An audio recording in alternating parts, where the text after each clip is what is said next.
firman Tuhan pada saat ini. Mungkin saya akan share aja, saya minta izin ya untuk bisa share.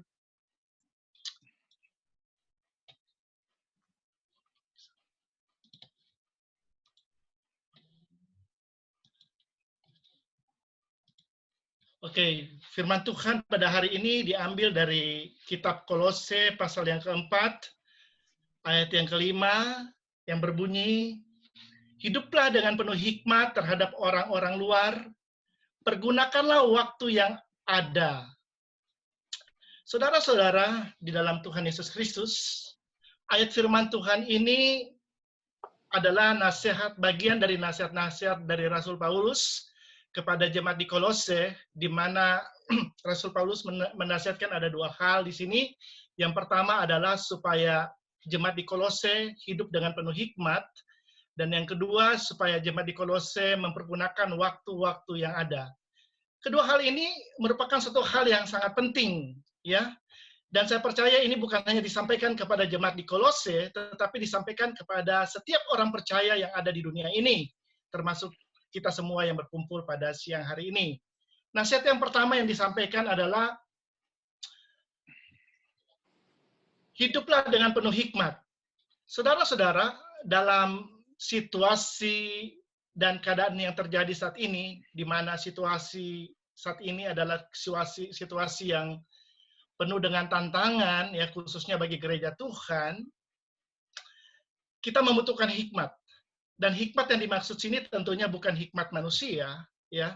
Hikmat yang dimaksud di sini adalah hikmat Tuhan. Karena kalau kita berbicara tentang hikmat manusia itu terbatas, dan hikmat manusia itu bisa salah, saudara. Tetapi kalau kita mengizinkan hikmat Tuhan yang bekerja di dalam hidup kita, maka hikmat Tuhan itu tidak terbatas, dan hikmat Tuhan itu tidak akan pernah salah. Karena memang hikmat itu adalah Tuhan sendiri, saudara. Ya, sekali lagi hikmat itu adalah Tuhan sendiri. Dalam 1 Korintus 1 ayat 24 dikatakan, Kristus adalah kekuatan Allah dan hikmat Allah. Ya, jadi penting sekali kita sebagai orang percaya untuk memiliki hikmat Tuhan dalam situasi yang terjadi saat ini. Kita kembali ke Kolose pasal yang keempat ayat 5, dikatakan di sana, hiduplah dengan penuh hikmat terhadap orang-orang luar. Di dalam bahasa Inggris, kata-kata orang-orang luar ini diterjemahkan dengan those who are not believers. Ya, jadi orang-orang yang tidak percaya Tuhan atau orang-orang yang tidak mengenal Allah. Saya percaya kita semua setiap saat, setiap waktu akan diperhadapkan dengan orang-orang yang tidak mengenal Tuhan dan tidak mengenal Allah yang ada di sekeliling kita. Untuk itu, kita membutuhkan hikmat. Dan juga sebagai pemimpin jemaat di dalam gereja, kita juga membutuhkan dalam menghadapi jemaat-jemaat yang ada, saudara, ya. Jemaat dengan berbagai macam sifat, karakter, kelakuan, ya, dan juga dengan berbagai macam keinginan, saudara. Kadang-kadang kalau keinginannya tidak diikuti, mereka bisa marah atau mungkin ngambek, tidak pergi ke gereja lagi. Nah, ini kita perlu hikmat dari Tuhan untuk menghadapi orang-orang demikian, ya. Dan juga dalam pelayanan kita membutuhkan hikmat, ya. Dalam mengkonseling orang, kita juga membutuhkan hikmat, saudara. Ya, sehingga orang bisa dilepaskan, bisa mendapatkan jalan keluar dari situasi persoalan yang mereka hadapi. Dan juga dalam memutuskan persoalan di dalam kehidupan kita membutuhkan hikmat. Demikian juga dalam menghadapi situasi dan keadaan yang terjadi saat ini, ya, dengan adanya pandemi virus corona, saya pribadi, saya tidak menyangka bahwa saya akan hidup di tengah-tengah negara yang menjadi epicenter dari virus corona, saudara. Dan saya percaya ini juga terjadi dalam hidup saudara-saudara. Ya, saya pikir tadinya virus corona itu ada di Cina sana, di South Korea, ya, jauh dari sini, ya. Dan mungkin kalau akan datang ke sini, mungkin ya nggak terlalu banyak orang yang akan terkena virus itu, karena kan Amerika adalah negara yang canggih, saudara, ya. Tetapi ternyata dalam waktu singkat negara ini sudah menjadi tempat di mana menjadi epicenter dari virus corona, saudara. Dan memang life is unpredictable, saudara. Ya, kita tidak pernah tahu tentang hal itu. Ya, kita lihat bahwa negara ini menjadi epicenter dari virus corona, dan untuk bisa hidup di tengah-tengah negara dengan virus corona yang terbanyak, ya, kita memerlukan hikmat dari Tuhan, ya, supaya jangan sampai kita juga mencegah kita jangan sampai terinfeksi, ataupun jemaat-jemaat yang kita layani juga tidak sampai terinfeksi, ya. Dan tentunya kita mengucap syukur kalau pada saat ini itu sudah mulai mereda, ya, dan gereja-gereja sudah mulai dibuka saat ini, ya. Di Philadelphia ya sudah mulai membuka gereja, dan di New York ada beberapa gereja yang sudah akan buka, ya. Kami di New Jersey, ya, ini ada Ibu Francisca Watulangko juga, ya, dari New Jersey, ya, hari Selasa kemarin sudah diumumkan oleh Gubernur New Jersey untuk bisa memulai gereja, walaupun dibatasi hanya 25% dari kapasitas gedung. Ya, jadi kalau kapasitas gedungnya 100, berarti hanya berapa tuh? Hanya 25 orang yang bisa, dan maksimal 50 orang. Dan dari gereja kami sendiri, ya, kami tidak buru-buru untuk buka, ya, karena harus mempersiapkan segala sesuatu untuk supaya segala sesuatu bisa berjalan dengan baik, ya. Dan ini memang membutuhkan hikmat dari Tuhan. Dan memang kalau kita lihat situasi dari dunia ini, semakin hari bukan semakin baik, saudara, tetapi situasi dari dunia ini semakin jahat, saudara. Dan memang itu sesuai dengan apa yang firman Tuhan katakan, ya. Kalau kita baca di dalam 2 Timotius 3 ayat yang pertama, ketahuilah pada hari-hari terakhir akan datang masa yang sukar, ya. Jadi memang Alkitab sudah menjelaskan kepada kita bahwa di hari-hari terakhir ini akan ada masa-masa yang sukar.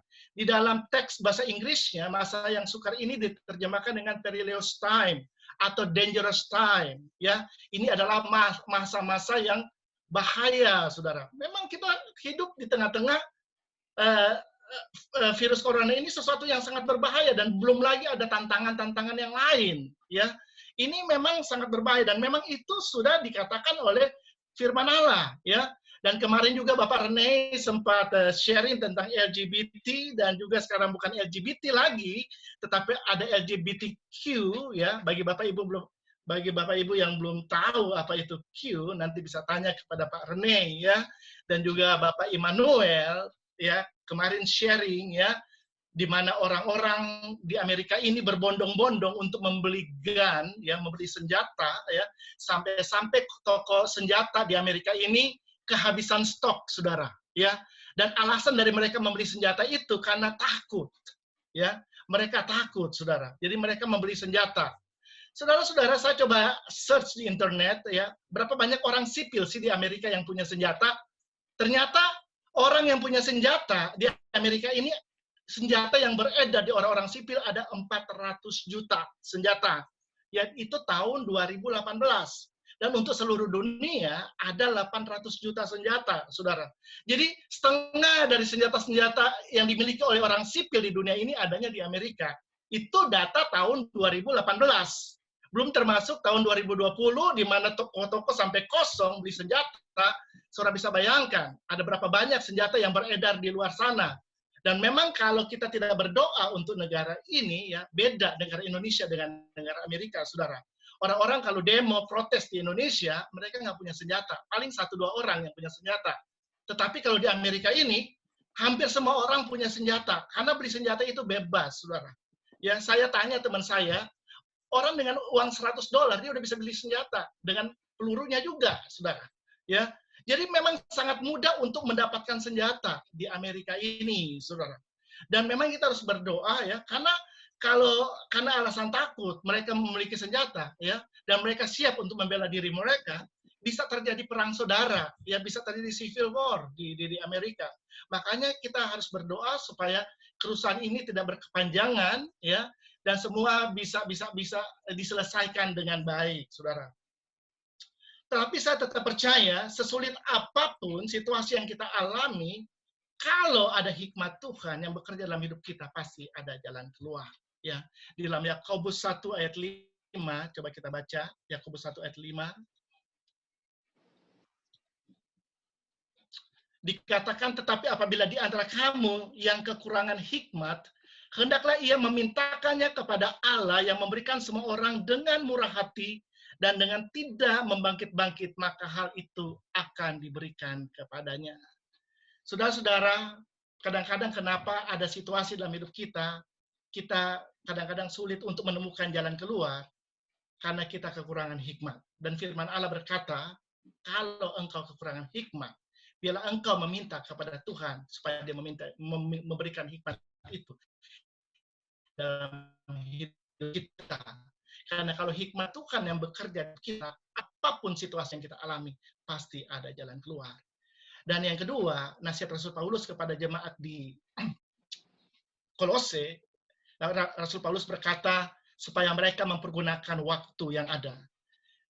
Saudara-saudara yang terkasih dalam Tuhan Yesus Kristus, penting sekali kita untuk mempergunakan waktu secara benar dan mengisi waktu-waktu yang ada secara benar, waktu-waktu yang Tuhan percayakan di dalam kehidupan kita. Ya, nasihat yang sama juga Rasul Paulus sampaikan kepada jemaat di Efesus, saudara. Ya, di dalam Efesus 5 ayat 15 sampai yang ke-17 sebagai ayat yang terakhir yang saya akan share pada hari ini, dikatakan firman Tuhan berkata, karena itu perhatikanlah dengan seksama bagaimana kamu hidup, jangan seperti orang bebal tetapi seperti orang arif, dan pergunakanlah waktu-waktu yang ada karena hari-hari ini adalah jahat. Sebab itu janganlah kamu bodoh, tetapi usahakanlah supaya kamu mengerti kehendak Tuhan. Saudara-saudara, dalam firman Tuhan ini kita disuruh untuk memperhatikan dengan seksama bagaimana kita hidup, ya. Karena memang bagaimana kita hidup, mengisi kehidupan kita ini sangat penting, ya, di dalam kehidupan kita. Karena waktu yang sudah berjalan tidak mungkin kembali lagi. Makanya firman Allah berkata, janganlah seperti orang bebal, tetapi seperti orang arif, ya. Karena orang bebal atau orang bodoh adalah orang yang tidak tahu mempergunakan waktu-waktu yang ada di dalam hidup mereka. Orang bebal, orang bodoh, ada orang-orang yang menggunakan waktu yang ada, kesempatan yang ada di dalam hidup mereka. Ya, orang bodoh itu selalu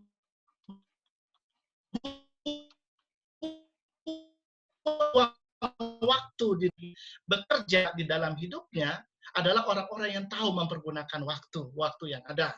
Bukan hanya tahu mempergunakan waktu, tetapi orang-orang yang bijaksana, orang yang dikuasai oleh hikmat Allah, itu walaupun tidak ada, tandingan buat tempatan, itu bijaksana, saudara. Dan Tuhan mau supaya sebagai gereja Tuhan, kita menjadi orang-orang yang bijaksana, yang tahu mempergunakan kesempatan-kesempatan yang ada dalam hidup kita. Dan Rasul Paulus menasihatkan ini karena apa yang dia alami di dalam hidupnya, saudara. Rasul Paulus pada waktu menulis surat kepada jemaat di Kolose dan di Filipi, dia berada di dalam penjara pada waktu itu, saudara. Ya, dan dia berada dalam suatu situasi yang sulit, yang penuh dengan tantangan, ya, karena Injil, karena kepercayaannya kepada Tuhan, dia harus masuk di dalam penjara. Dan penjara zaman dulu tidak sama dengan penjara zaman sekarang, saudara. Tetapi walaupun dia ada dalam penjara, dalam kesulitan, dalam kesusahan, dia tidak mengeluh, dia tidak komplain dengan situasi yang terjadi di dalam hidupnya, tetapi dalam penjara dia menulis surat-surat, dan kebanyakan surat-surat Rasul Paulus itu lahir ketika dia berada di dalam penjara. Dan mungkin kita saat ini kita tidak berada di dalam penjara, saudara. Ya, tetapi saya percaya ada banyak situasi-situasi yang kita alami saat ini. Ya, ada banyak situasi khususnya untuk gereja Tuhan. Ada banyak situasi yang kita alami, ya. Kemarin Ibu Yuliet berdoa ada 35 sampai 50%, ya. Ketika dia suruh berdoa untuk gereja-gereja, untuk pendapatan, penghasilan dari gereja-gereja. Dan gereja-gereja banyak yang hanya mempunyai penghasilan 35% sampai 50% dari yang harusnya 100% hanya 35 sampai 50%. Ya, bahkan kemarin saya juga membaca ada satu berita, satu gereja dia hanya punya penghasilan 15% dan dia menghimbau untuk jemaat untuk memberikan persembahan karena ada biaya-biaya yang harus dibayarkan, saudara. Ya, dan kemarin juga dalam pelayanan online kami, ya puji Tuhan kami mengadakan pelayanan online saya dan istri saya, dan memang kita udah mulai lama sebelum ada pandemi corona ini, dan salah satu orang dalam pelayanan online kami, dia kebetulan adalah bendahara dari satu gereja yang cukup besar di Jakarta, saudara, saya tidak perlu sebutkan nama gerejanya, ya, dan gereja itu mempunyai 5 kali kebaktian, saudara, ya, dan orang ini, ya, dia berkata bahwa di gerejanya itu penghasilan mereka hanya 10%. Ya, saya pikir 10% cuma turun 10% gitu. Jadi masih ada 90%. Tidak tahunya hanya 10%, saudara. Bayangkan gereja besar, penghasilannya adalah 10%. Ya, dan ada biaya-biaya yang harus mereka keluarkan. Dan ini suatu hal yang sulit, saudara. Ya, dan memang hari-hari ini kita sedang menghadapi masa-masa yang sulit, saudara. Ya, dan untuk itu kita perlu hikmat Tuhan, ya. Kita perlu hikmat Tuhan untuk keluar dari masa-masa yang sulit ini. Ya, saya percaya kalau kita menginginkan hikmat Tuhan bekerja di dalam hidup kita, kita akan bisa mengatasi apapun situasi persoalan yang kita alami di dalam hidup ini, saudara. Ya, saat ini di Amerika terjadi pandemi, ya, yang berimbas bukan hanya di dunia sekuler, saudara, tetapi juga berimbas kepada gereja Tuhan, ya. Dan sesudah itu di Amerika ini disusul dengan protes, demonstrasi di seluruh kota-kota di Amerika yang akhirnya berujung dengan kerusuhan, riot, penjarahan, kriminalitas, saudara. Ya, nah kita memang perlu berdoa untuk hal ini, ya. Mungkin di depan kita tidak tahu ada apa lagi, saudara. Ibarat kalau bisa dikatakan persoalan demi persoalan, tantangan demi tantangan datang bertubi-tubi, ya, khususnya di dalam gereja Tuhan. Udah jatuh ketimpa tangga, ya, digigit anjing, anjing gila lagi, ya, mau ke dokter nggak punya duit, ya. Jadi ini seakan-akan terus, saudara, dalam kehidupan orang percaya, saudara, ya. Tapi saya percaya, ya, kalau kita mengandalkan Tuhan, kita mengandalkan hikmat Tuhan, saya percaya kita akan bisa mengatasi apapun situasi yang kita alami, ya, apapun situasi yang kita alami saat ini, kita percaya, ya. Kita lihat orang-orang sekarang dilanda oleh ketakutan, ya, ya seperti yang sudah disampaikan oleh Bapak Immanuel, ya, orang pada borong senjata karena takut, saudara. Nah, gereja Tuhan harus menjadi jawaban, ya, ketakutan harus dilawan dengan kasih, ya, karena Tuhan tidak pernah memberikan roh ketakutan dalam hidup manusia, tetapi Tuhan memberikan roh yang membangkitkan kekuatan kasih dan ketertiban buat hidup kita. Ya, jadi memang harus dilawan. Gereja Tuhan harus bangkit. Kasih itu harus dipancarkan yang melalui gereja Tuhan, ya. Dan oleh karena itu, mari saudara-saudara, selama masih ada kesempatan, ya, kita kembali kepada panggilan gereja yang sebenarnya. Kita mau menjadi saluran kasih Tuhan, sehingga kasih Tuhan itu bisa dirasakan oleh orang-orang di sekitar kita, dimanapun Tuhan menempatkan kita dalam pelayanan, ya. Dan gereja Tuhan juga harus menjadi garam dan terang bagi dunia ini, yang bisa menyinari orang-orang yang ada berada dalam kegelapan, saudara. Dan juga gereja Tuhan bisa memberitakan Injil, ya, kepada orang-orang yang belum mengenal siapa itu Yesus yang adalah juru selamat dunia. Saya rasa itu saja yang saya ingin sharingkan pada siang hari ini. Saya kembalikan kepada Bapak Rene. Tuhan Yesus memberkati kita semua. Amin. Thank you, Pak. Thank you, Pak Doni.